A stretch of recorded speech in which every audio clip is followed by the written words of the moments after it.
Hello future engineers, welcome to my YouTube channel. If you like what I'm doing, please don't forget to share my videos to your friends and to your friends' friends. That's the only way you can help me promote my channel, and you can also help your friends. So if you're still new to my channel and you like what I'm doing, also please don't forget to subscribe, and I hope that your subscription can make me energized, refreshed, and inspired. I'm going to discuss the criteria for MAXIMA due to several moving loads. This is an applications in bridge design and in railway engineering. So assuming the loads move from right to left, first let us develop the criteria for MAXIMA for shear at a point. Consider the loads and the designation shown in the problem. So remember that if you consider point C at distance A from the left support, then remember the influence line for shear at C. So these are the designations. A, this is B, and that span, simple span, is L. And the corresponding influence line for shear, remember this is negative A over L, positive B over L, and 0, as shown in the figure. Then if extended, the ordinate to the reaction is 1.0. Likewise, if this is extended over the support, it is negative 1. So we will call the angles later. So for moment, we have AB over L here, 0, remember. So that's it. So that's the influence line for moment at C as our second topic to develop the criterion for maxima for moment at a point, or even for moment at any point on the beam, as well as the maximum, absolute maximum moment. So these are the series of loads moving, and take note of the designation shown. Then the distance between P1 is imagined to be just to the right of C, and the distance between them for the next load, because for the criterion for maxima due to several moving loads for shear, we allow next that the immediately concentrated live load immediately to the right of P1 will be next to C, and the distance is H. So all the weights on the load, because the distance between the loads will not change, assuming these are axle loads of a train, then these axle loads will also move as a group with H, as well as for the group of axle loads to the left of point C, as well as to the right. And we have a point P here, which is next if H is greater than the distance of this next load as it enters to this right support. Is if H is greater than that distance, then this load will enter when the movement of this series of loads will be H to the left. So these loads, including P1, will be designated W1, and the loads from P2 up to this load here on the beam will be designated by W2. The corresponding initial ordinate to the influence line for W1 is denoted by Y1. Then this group of loads will be designated W2. The corresponding ordinate to the influence line is Y2 for shear, and because W1 will also move H, the distance between P1 and P2. Then the final ordinate on the influence line will be Y1 prime. Likewise, W2 will also move H here, so its final ordinate here is denoted by W2 prime. Remember that that distance is H, and this distance is also H, but not shown, but that's H, remember, because P1 will also move by H. So this is also H, and W2 will be here, and when this group of loads will move to the left, and the ordinate to the influence line is Y2 prime. So that is also H. So we will denote this as theta 1, this angle here as theta 2. Tangent theta 1 is negative 1 over L. Tangent theta 2 is positive 1 over L. Take note of that.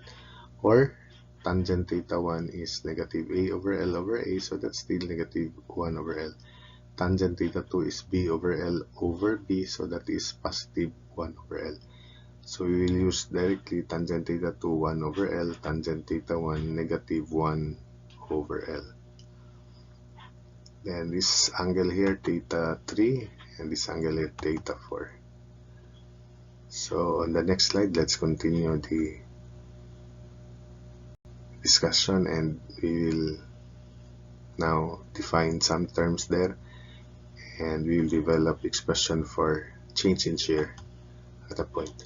So this distance is denoted by D, and the corresponding ordinate here when there is an incoming load would be D over L, because tangent of theta 2 is 1 over L, and it is also Y, assuming this is Y, over this distance, which is D.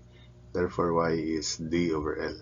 Again, 1 over L equals Y over D, so Y is D over L, so that's D over L ordinate.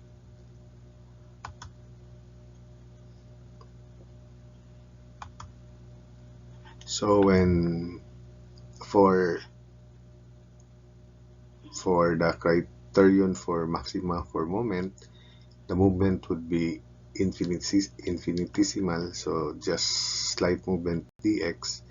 So if the ordinate to the influence line for moment at C is originally Y3 for weight 1, then as the group of loads move by dx, then this is Y3 prime. And likewise, initial ordinate to the influence line for W2 is Y4. So this is the incremental movement or differential movement, small movement. So Y4, then as this group of loads move by a small distance dx, and the ordinate would be Y4 prime. And that's dx. So this was the original, I just removed the extension. So W1, the resultant of all loads on the beam to the left of C and including P1, W2, the resultant of all loads on the beam to the right of P1, so from P2 up to here,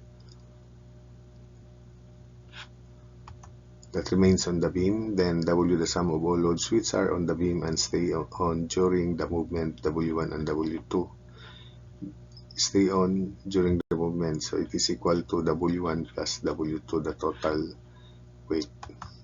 So P1, the load at point C at any instant, where C is the point or section in the beam at which shear is to be made maximum, and P2, the load immediately to the right of P1, their distance is H. The distance of entering load P from the right support.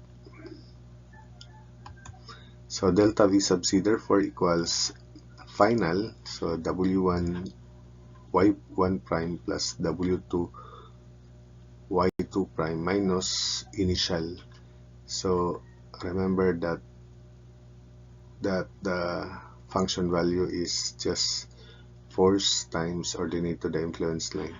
So for change in shear at C, that's the final value, function value, W1 times Y1 prime, because W1 will be here and ordinate to be Y1 prime. Then plus W2 times Y2 prime.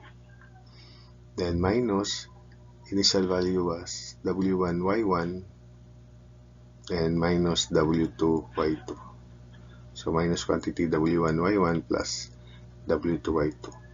So combining W1, so delta V sub C is W1 times quantity Y1 prime minus Y1.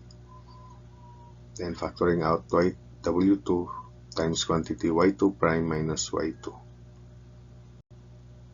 So from the figure, tangent of theta 1 is negative 1 over L, remember? And it is also equal to, in this right triangle, we have imagine a right triangle here, and the angle is theta 1, so it is Y1 minus Y1 prime, this height of this imaginary right triangle here, over H. So that means Y1 prime minus Y1 is positive H over L if we write Y1 prime first minus Y1. So it is equal to H over L. Then tangent of theta 2 is, remember, 1 positive 1 over L. And it is also in this imaginary right triangle here, Y2 prime minus Y2, this height, over H. So tangent theta 2 is 1 over L equals, in this right triangle, Y2 prime minus Y2, this height of imaginary triangle, over H. So that means Y2 prime minus Y2 is also H over L. So substitute here, delta V sub C is Y1 times H over L plus W2 times also H over L, Y2 prime minus Y2.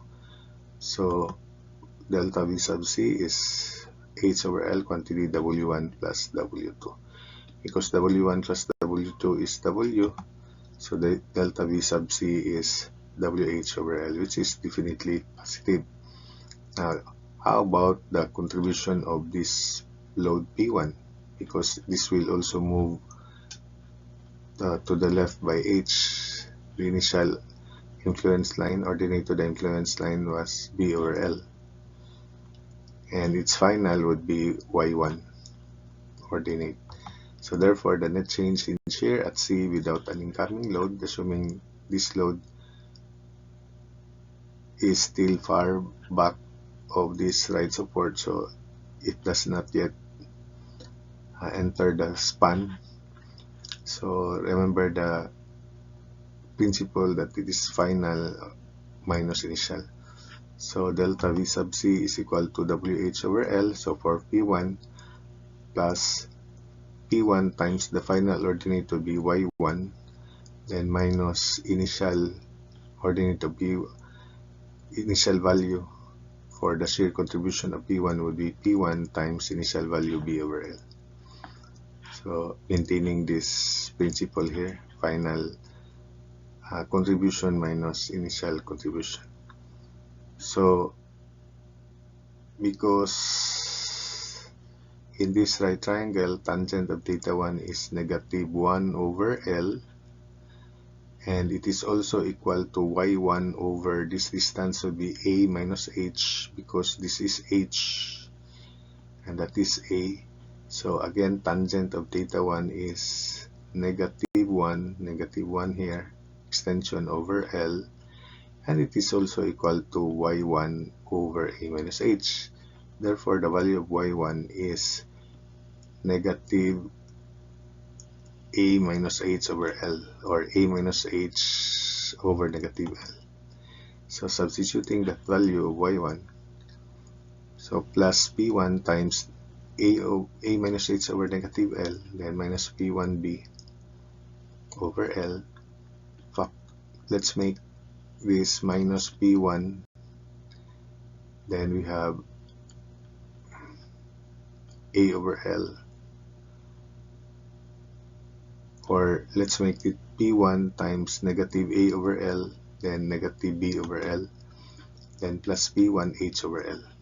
So WH over L plus P1 times negative A over L, then negative B over L, plus P1 times H over L. Positive negative H over negative L is positive H over L. So plus P1 H over L. If we factor out the negative sign here, so we have minus P1 times A plus B over L. And take note that A plus B is also L. So therefore, this value would be, if this is negative P1, this value becomes 1. So delta V sub C therefore is WH over L minus P1 and plus P1H over L.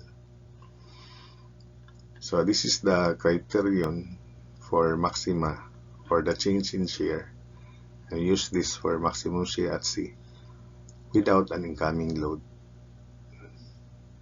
And if P1, if H is less than A, because there's a possibility that if H is greater than A, then P1 will be off span. If P1 will be off span, we just remove this expression here. Then WH over L plus P1 H over L, because if P1 will lie on the road, there is no influence line here. The road will carry the axial load P1, and it has nothing to do with the change in shear on the beam, it's particularly at point C. So just remove this. Now that's the net change in shear at point C without an incoming load. If there is an incoming load, then in general, so delta V equals WH over L minus P1 plus P1H over L, and plus P times D over L. If P enters the span at distance D, the ordinate is D over L. So that's the contribution. So that's in general, and assuming P1 stays on the beam. So that's the net change in shear at any point with an incoming load in general. Now, how do we position the loads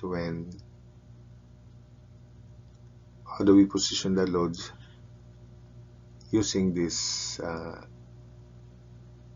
criterion? So the maximum shear at a point using this criterion happens when the sign of delta V changes from positive to negative.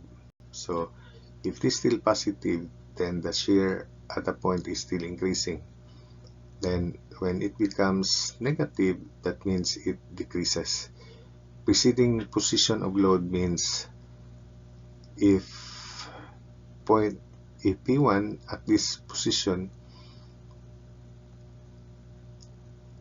if P1 is here and we allow it to move by H, and the sign here is negative, for example, so P1 will be here.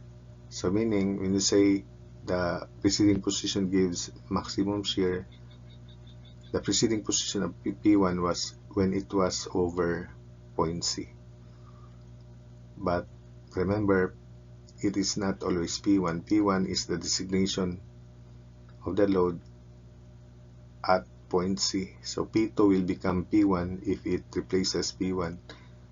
Then this load will also be P1 when it is at C. So what is important is we have to evaluate the sign of delta V. If the sign of delta V, as the loads are positioned, especially in particular the load over C, will make this sign from positive to negative. Preceding position of the loads gives or satisfies the criterion, but it doesn't mean that that's the position that gives maximum shear at C. There may be other loads that will also satisfy this criterion. So that's it. For criterion for maximum shear, maximum reaction, So let's revise. Delta VR would be WH over L, which is present in the expression earlier for change in shear for the criterion, then minus P1 only. Why minus P1 only? Because remember that if this is extended, the ordinate to the influence line is 1.0 here. So if P1 is here and it is about to move H to the left, when it moves H to the left, it will fall on the ground. So that's why there's no final ordinate. So that would be 0. But its initial value is P1 times 1 because the ordinate here is 1. So that's why we have here WH over L minus P1 times 1, or simply minus P1. If there is no incoming load. If there is an incoming load, then this criterion will be modified by adding P times D over L. So I'll just leave it that way. For reaction, if there is an incoming load, you just add P times D over L. Likewise, for maximum moment at C, if P1, if the distance h is greater than a, then P1 will fall on the ground again. So in the expression minus P1, then that will be treated 0, that minus P1 there, so it will be 0. Then we have here the initial contribution, so minus, remember final minus initial, the initial contribution of P1, because it was here over C, just to the right of C, so it was initial minus P1 times B over L, the ordinate was B over L, so that's that term. If there is an incoming load, so this is the contribution of the incoming load for criterion for shear, change in shear at C. So this formula is for maxima for support reaction without, criterion for maxima for support reaction without an incoming load. If there is an incoming load, we just add PD over L here. This formula is when P1 will be off span and there is an incoming load. So that's the criterion for maxima for shear at C, if there is an incoming load. Likewise, for maximum moment at a point, the movement is infinitesimal dx. So differential m sub c would be final w1 y3 prime plus w2 y4 prime minus initial minus quantity w1 y3, then minus or plus minus quantity w2 times y4. Factoring out w1, then we have y3 prime minus y3 plus w2 quantity y4 prime minus y4. And tangent theta 3 is ab over L over A, or simply A over L, B over L rather, equals y in this right triangle here, it's a very small triangle, is y3 minus y prime over dx. So that means y3 prime minus y3, if you write this first, minus y3 is negative b over L dx. Then tangent theta 4 is equal to AB over L over B, or simply A over L equals, in this imaginary right triangle, y4 prime minus y4 over dx.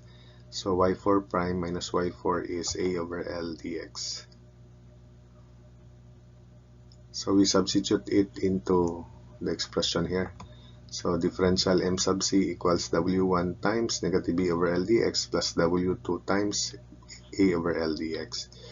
That is differential of m sub c over dx, or derivative of m sub c with respect to x, is wa over L minus w1b over L. And because we want to maximize moment at c, we equate it 0. So L will be out. So we write this as w2a equals, or minus w1b equals 0. Or delta m would be w1 over a from this expression here minus w2 over b. So this means that the average load on the left segment over the left segment A must be more or less equal to the average load on the right segment B, because delta M is expected to be 0 or almost 0. But because this does not guarantee 0 because of the loadings, this is about 0. So we will develop an expression for the criterion in general. We replace W2 by W minus W1. Then we have delta M or W1 over A plus W1 over B minus W over B equals 0. So from algebra, this is W1 times A plus B over AB, then equals W over B. Cancel B. Take note that A plus B is L, so W1 L over A equals W. Rearranging, W1 L equals W over A.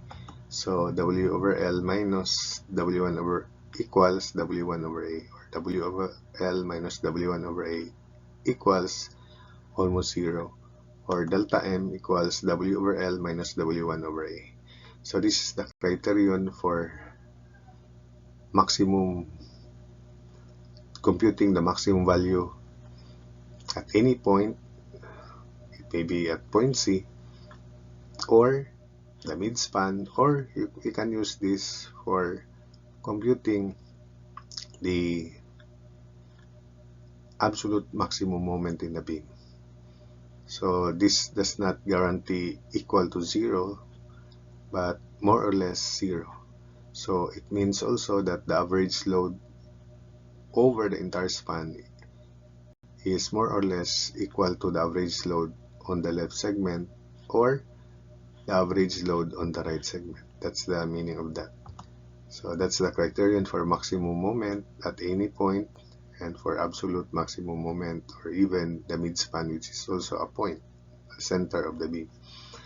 Then remember that if the sign of delta M changes from positive to negative, you have to evaluate the sign here.